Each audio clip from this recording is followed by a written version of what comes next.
Hey, what's up guys? In this video I'm going to show you how to use your Empirical Labs Arousor as a bus compressor. We're going to be using it to glue some stuff together. So I have my little loop thing here, just for the sake of example.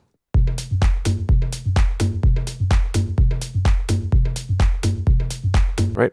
And I want to glue that together. So the default Arousor setup is much like your starting point on the distressor, which is setting everything to 5, kind of halfway. That's a good starting point for, say, drums and things you want to get aggressive, but not really for the thing we want to do. So the first thing we want to do is set the ratio to 2 to 1 or 0.5 to 1 for something a bit more gentle. But I'm going to use 2 to 1 just because.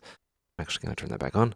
So how it works is you have your input. The input, it's kind of, okay, so the arousor is based on the distressor, which is based on an 1176 and an LA2A and tape and a bunch of other things. So arousor is loosely based off a compressor, which is loosely based on other compressors and tape. So we're kind of getting confused here. So basically how it works is you have your input, which drives into the compressor, and that in turn reduces the gain. So there's no threshold you bring down. You actually boost the input, kind of like the LA2A and the 1176. So what we're going to do is we're going to set, this is basically what I like to do. I like to set my attack to 0, my release to 0, and bring down my output. No, I'm just going to leave my output. So I'm going to bring my input down until the gain reduction is not as much as, negative 4 dB. Right, so you can't hear it right now because it's quite whatever, so I'm going to bring it down. Right, so we have 4 dB of gain reduction. So from there, I increase the output. So, and clipping is bad. It's all in bold capital letters with an exclamation point. So yeah, you just bring it back up.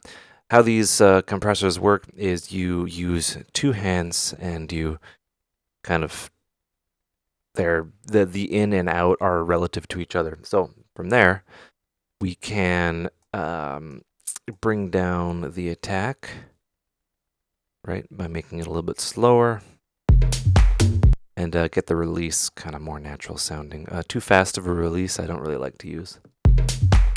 Right, so we're clipping again, so we just bring that down. And we can A-B it, see what it sounds like without.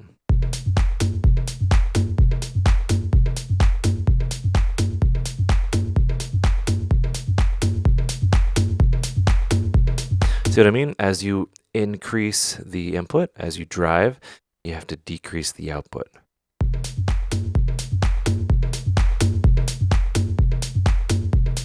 You kind of go until it clips, and then you bring it down a tiny bit more. So that is basically how you'd go about it. For something a bit more gentle, you can do 1.5 to 1, which is in between 2 to 1 and nothing. Right, so we're getting a little less gain reduction.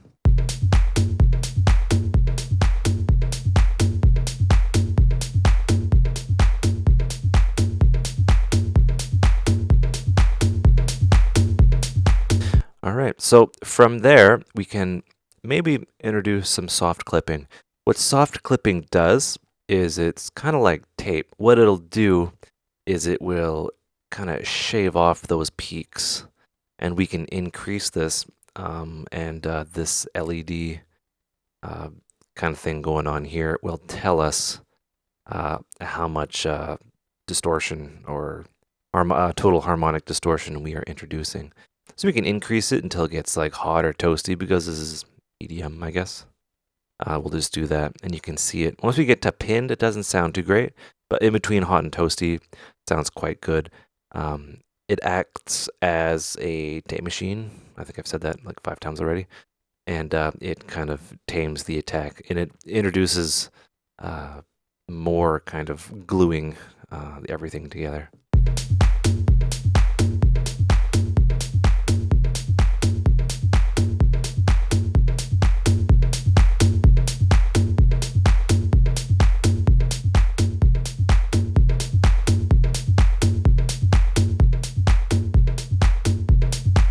So a combination of the saturation and a very fast attack will yield a very squished together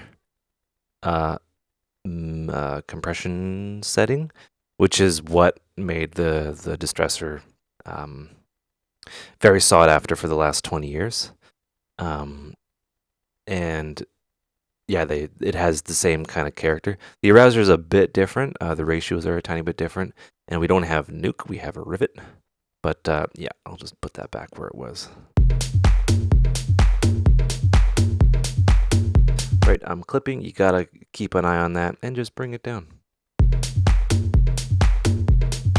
Anyway, hope you learned stuff. That's how to use the Arousor on a bus mix or EDM music. Anyway, take care. Have a good one, and hope you learn stuff.